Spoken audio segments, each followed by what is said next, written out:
And love lost, as painful as it is, if you just sit with it very quietly, you can sense something of God's sustaining presence guiding you through the loss. On In Good Faith, we believe that all faith traditions have something to teach us about how God is working in the world and in our lives. So join us as we listen and learn. Today we're going to talk about mystical experience. So, have you had a mystical experience? In the Christian tradition, there is a name, Emmanuel, that means God with us. And as we'll hear from our guest, James Finley, a mystical experience is just that, you experiencing the presence of God, which could happen when you're alone or in family or even a larger group. So back to my question. Have you had a mystical experience? If you asked me that before this interview, I would have said, yes, maybe 2 or 3, I think. But after speaking with James Finley and his expansive understanding of what that kind of experience could be, I think I could add to that list. Maybe you'll add to your list, too. James Finley is faculty at the Center for Action and Contemplation, and at one time resided at Gethsemani Monastery in Kentucky, where he was mentored by contemplative monastic priest and author Father Thomas Merton. Finley earned his Ph.D. in clinical psychology and primarily works with people suffering from the long-term effects of internalized trauma and how contemplative prayer can increase their quality of life. He's written numerous books, most recently his memoir, The Healing Path, in 2022, and he currently hosts the podcast Turning to the Mystics. James Finley will be presenting on mysticism at the Faith and Science Conference in Rome, Italy, in June of 2025. Check out the conference schedule at faithandscience.eu. When I was in the 9th grade, I was 14 years old. There was a lot of trauma going on at home. My mother was a devout Catholic, and I knew her faith sustained her through the violence. I went to an all-boys Catholic high school in Akron, and one of the Holy Cross brothers there teaching in the religion class talked about monasteries. I'd never heard of monasteries before. And the way I recall it, he spoke of monasteries as places where people go to seek and to find and give themselves to God, who's wholly poured out and given to us in each passing moment of our life.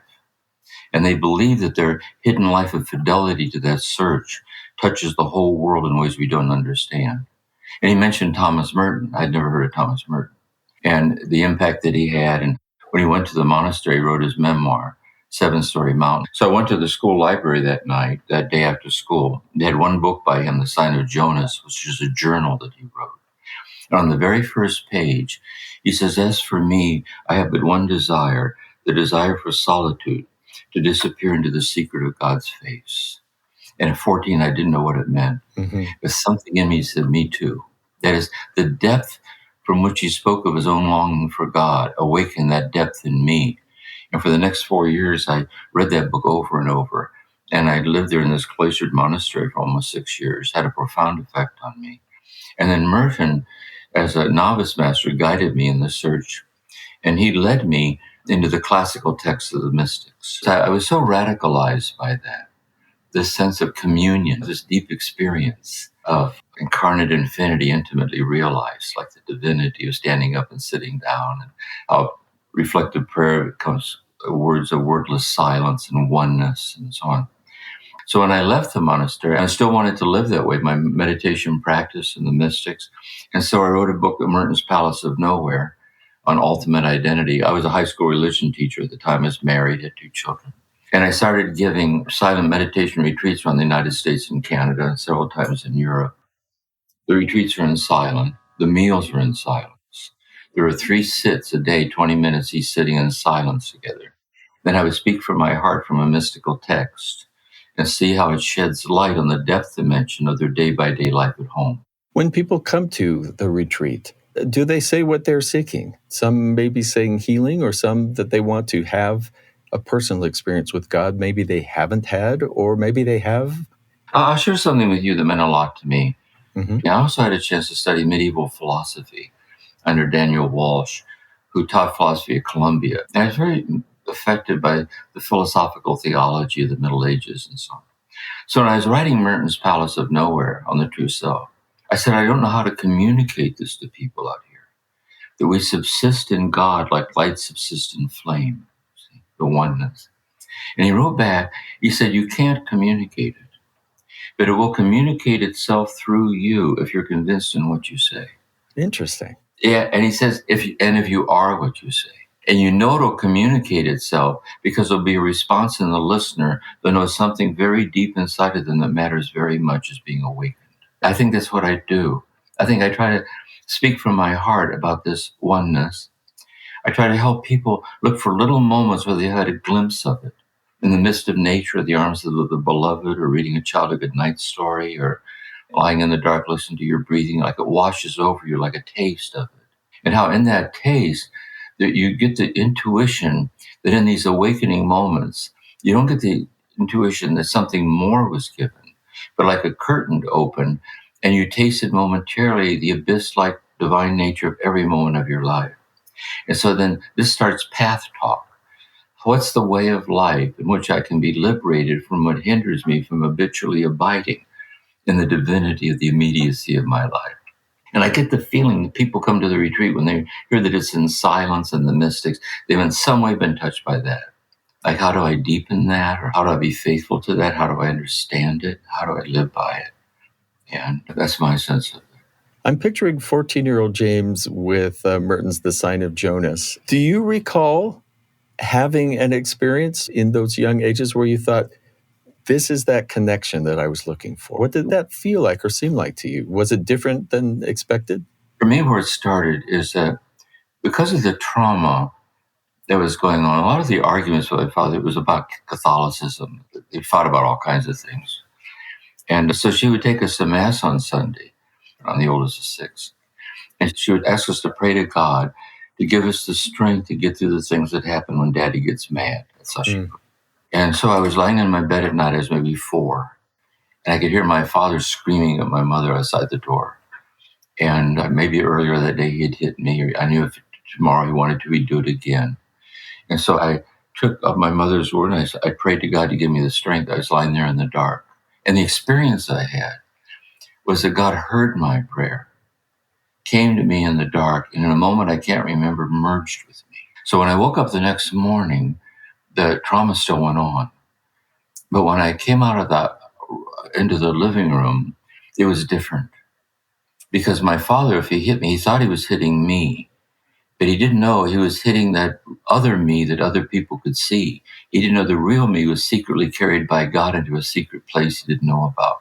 Later, when I became a psychologist, I learned that I was dissociating, that I borrowed the religious imagery of my mother to give meaning to dissociating. But that doesn't mean God didn't merge with me in the dark. So when I read Merton, I saw monasteries. Gosh, there's places you can actually go and live there all the time. Because it was like a flame flickering in the wind. It was very much in the heart of me. But I thought the monasteries are built. People can surrender themselves over to that.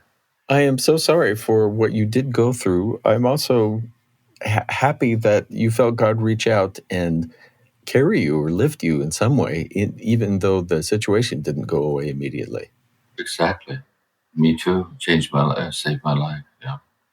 In the upcoming conference in Rome in June, with faith and science combined, what will you be speaking to these scientific folk about meditation and contemplation?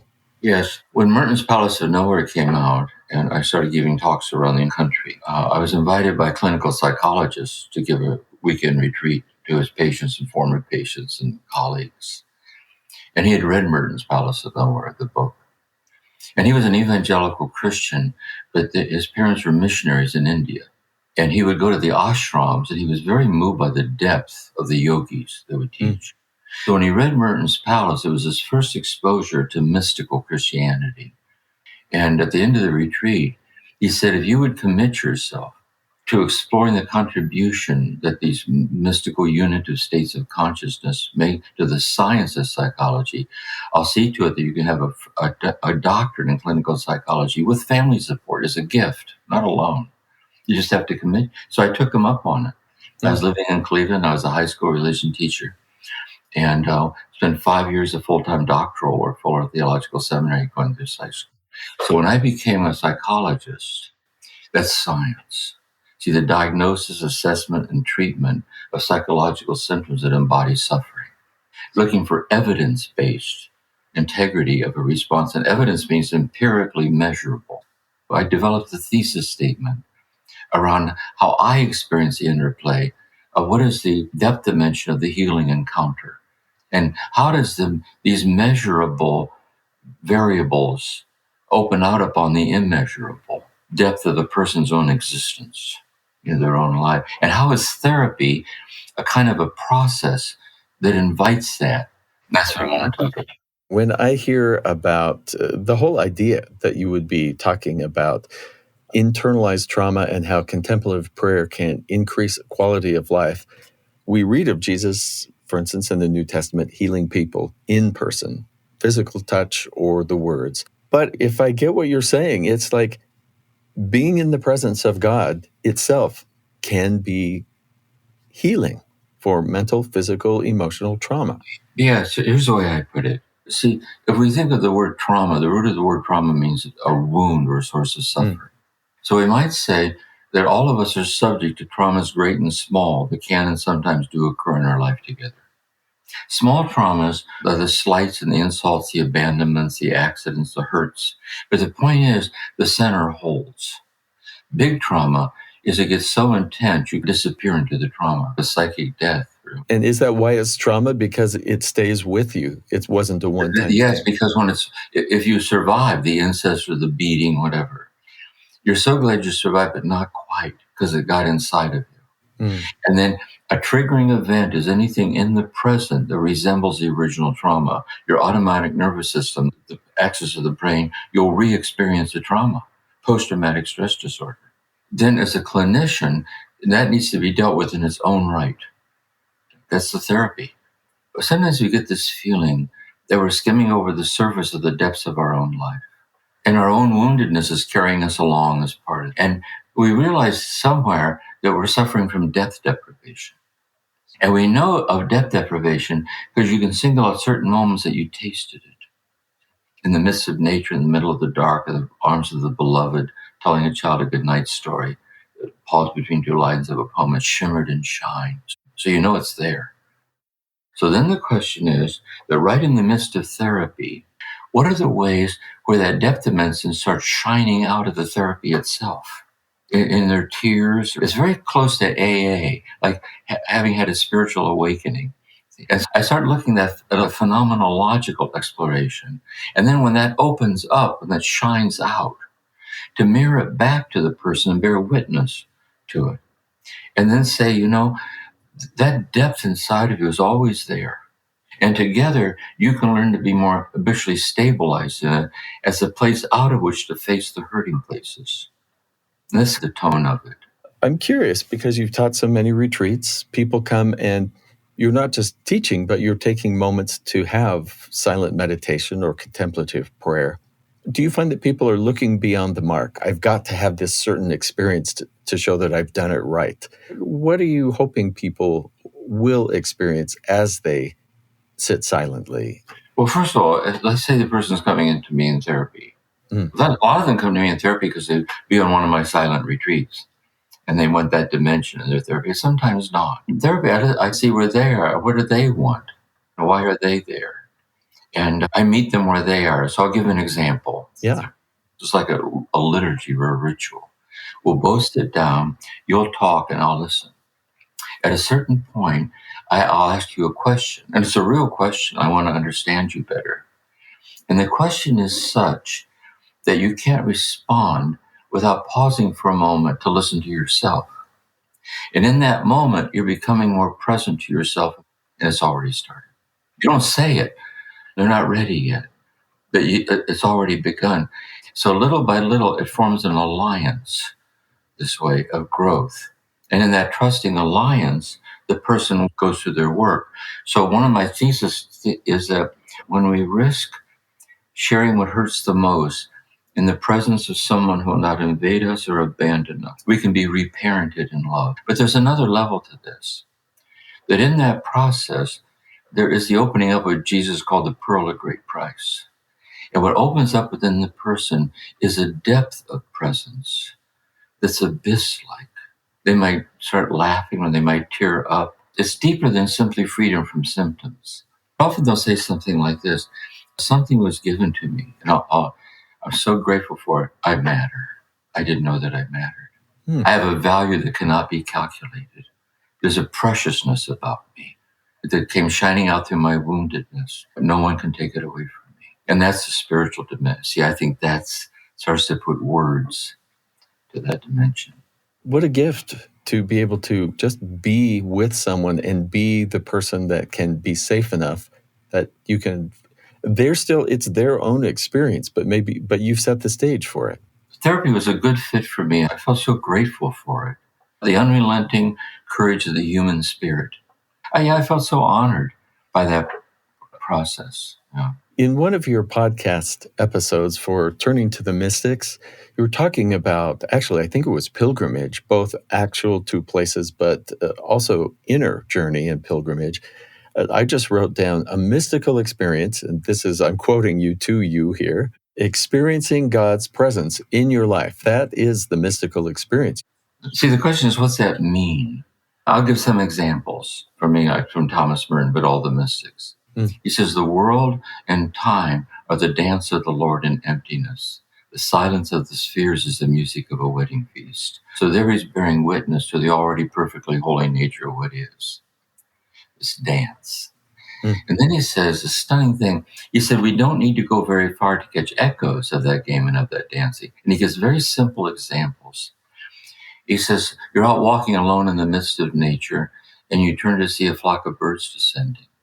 And as if out of the corner of your eye, you catch something in their descent that's primordial, vast, and true. And then to use faith language, although the person might not explicitly say it in faith language, you know that somehow the presence of God is the infinity of their descent. And their descent is the incarnate immediacy of God. And God's the infinity of your awareness of their descent. And your awareness of their descent is the concrete immediacy of God. And that's the experience of God. Another one is there are moments between two people. In moments of loving union with each other, they sense something within their love that's beyond what words can say. It has a boundaryless quality. And in faith, you say God's the infinity. You're reading a child a goodnight story. You sense it in the presence of the child. You're in the presence of God. That's why there's disarming. And then what I'm saying also then, in love lost, as painful as it is, if you just sit with it very quietly, you can sense something of God's sustaining presence guiding you through the loss. And when you come out the other side, you're grateful to get your balance back. It's so important to never forget what you learned in the dark about fragility, about the delicacy of life, about grace. So that's the tone of it for me. I think I've had that very experience that you mentioned when reading bedtime stories or making up bedtime stories with my children at night. And it seems that even if I thought, we have the longest bedtime ritual, we should cut this shorter, almost every time I ended up choosing to spend longer than even I had planned, just because there was this sense of magic and especially something timeless about everything else disappearing except our being together. And I've also felt that during times, a season of my life when I was giving myself a full half hour of meditation and a kind of a listening prayer throughout that season. I think I've had enough little glimpses or closed-eyed sense that there was something just out of my sight or out of my reach that was there and touching me and was so vast. Yes, that's another insight too. When we have these moments, like when we're quickened, you get the feeling that you're awakened to that which was already, St. Augustine says, you made our hearts for thee, O Lord, and our hearts are restless until they rest in thee. I was seeking you without, and you were within. You get the feeling that there's an inner quickening of a divine oneness that was already unexplainably there. And it came shining through into your experience. But it didn't have to travel some distance to get to you. It was already closer to you than you are to yourself. And you were quickened by it. And then the question then is, having been quickened by it, well, how can I learn to be more habitually stabilized in that and share it with people, which is the path. James, you're looking back from a perspective of decades. What do you know now about your understanding of God or God's presence and prayer that you didn't when you were first starting this journey? I'd put it this way. I wouldn't say it's so much what I know now that I didn't know. Rather, I would put it that there's been an unexplainable deepening of the oneness that alone is ultimately real, woven through the intimacy, the immediacy of every moment. So my wife, Maureen, she died of Alzheimer's right here in the living room in House Hospice. Her ashes are on the table there. I sit next to them when I write every morning. We were very close like this about this. She was a therapist also. And then when she died, I just sense like the eternality of ourselves. Because we would spend a lot of time with what we're doing now, Maureen and I, 30 years. We met at this level that transcends the body, like the divinity of ourselves. So now that I'm still in the body and she's no longer in the body, the oneness that we were transcending the body in the body is the oneness that's still there. In other words, Thomas Merton, he said it's very helpful to realize that when we die, we don't go anywhere when we die. We don't orbit the earth a few times and take off, go to God. Scripture says, in God we live and move and have our being. We're living our life in the vast interiority of God. So all the deathless presence of the dead are here, the angels are here. We're living in the vast interiority of God. In moments of love or moments of silence, we get a flash. And in deep meditative states, you can see the dead. That is, you can realize the deathless presence. It's one with the deathless presence of yourself in a sense of contemplation. And so for me, I just think it's been just like an unfolding deepening of that unexplainable immediacy. I really love how, I don't know how long your wife, since she passed. 3 years ago. But to still have a sense of connection, that's quite beautiful. Yeah, it is. And it's eternal. And by the way, I'll be joining her soon enough. I'm not stuck here. You know what I'm trying to say? Because in eternity, there's no time. You've spoken about awakening. You used that word, a quickening, awakening. When people get a glimpse of their spiritual eyes or hearts are open in some way to some new mystical experience. Over the decades that you've been teaching, when you first started, most people did belong to a particular tradition or claim a particular religion as, quote, their own or their spiritual home. It's probably true. It seems less so today, although people still have their same spiritual need and longing that maybe it seems that we were created with. Do you have to teach differently now than you did then? No, because I teach this. See, Merton once said a lot of Catholics are losing their faith and they're losing it in church because it's not teaching this. And so when I teach the mystics, I teach this unexplainable oneness. And one of the ways I put it, for example, like echoing the tradition, that ultimately speaking, just one thing is happening.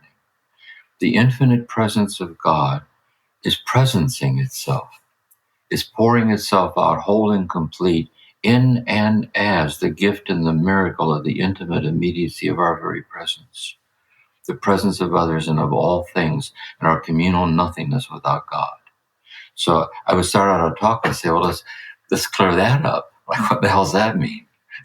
And you start walking through moments where they've glimpsed it. And here's a simple example that I would give. I think as we go through our day, most things we notice in passing on the way to something else. But every so often something catches our eye. So for example, let's say you pause and you look at a tree. As you just quietly ponder it. And what you'll discover, something starts to happen, is you start becoming qualitatively more present. There's a kind of a deepening descent, goes deeper, deeper. And poetically, we would say, it drops down into and opens out upon the bottomless abyss of God. It's welling up and giving the infinity of itself in the immediacy of you there looking at the tree. And in that moment, you're a momentary mystic. It is so subtle, we don't stay long enough for it to have its way with us. It's nice that you have been swimming in these waters long enough that it's not like you had to invent something new to share. It's drawn from the experience. You've talked about writing in the mornings. You've talked about contemplative prayer, meditation. You've talked about being a therapist.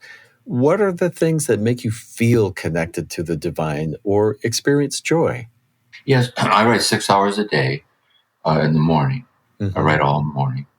And when sunset, I do 3 more hours. So I write every day for 6 to 9 hours a day. Right now I'm working on a book on the art of discernment. You focused on lots of Christian mystics, and you mentioned Merton talking about Buddhists and karma and dharma in the Hindu tradition. And do you see this as a kind of a place where interfaith work can happen when people simply come together to study Here's this? the way I put it. Merton writes about this in Zen and the Birds of Appetite, Mystics and Zen Masters. He says people on this path, on this mystical path in different traditions, here's the Buddhist, here's the Hindu, here's the Hasidic Jew. He said those who are on this deepening path we're talking about now, as they approach the all-encompassing center, they recognize each other. And he said if they would speak out and bear witness to the oneness, religion could be a source of unity instead of divisiveness. He said the world will not survive religion based on tribal consciousness. And we need to restore the ferment of this holiness, this oneness, and share it with people. Many thanks to James Finley for speaking with me. This episode was produced by Heather Bigley. Our production team also includes Aaliyah Ebert, Katerina Martinic, Soraya Pearson, and James Sturdivant. Our post-production team includes DJ Cromarty, Gracie Davis, and Mark Hansen. Spread the word about In Good Faith by leaving a comment and subscribing wherever you get your podcasts. In Good Faith is committed to the idea that we all benefit from hearing people of widely varying backgrounds share their personal experience with faith and belief. We think people with such experience deserve some of our best listening. Find us on Twitter, on Facebook, on Instagram. Our YouTube page is youtube.com/in-good-faith. In Good Faith is a production of BYU Radio. I'm Stephen Cap Perry. I hope you join us again soon, right here in Good Faith. There is power in stories. They inspire us, they help us see ways we might try doing things, and sometimes a story will even tell us not to go down that particular path. And it's nice to learn that from a story or a conversation before you experience it yourself. Hi, Stephen Cap Perry here from the In Good Faith podcast. I love stories because what they teach me about people, about God, about politics, about everything. And I hope you will check out the brand new podcast, Uncomfy, Sticking with Moments That Challenge Us.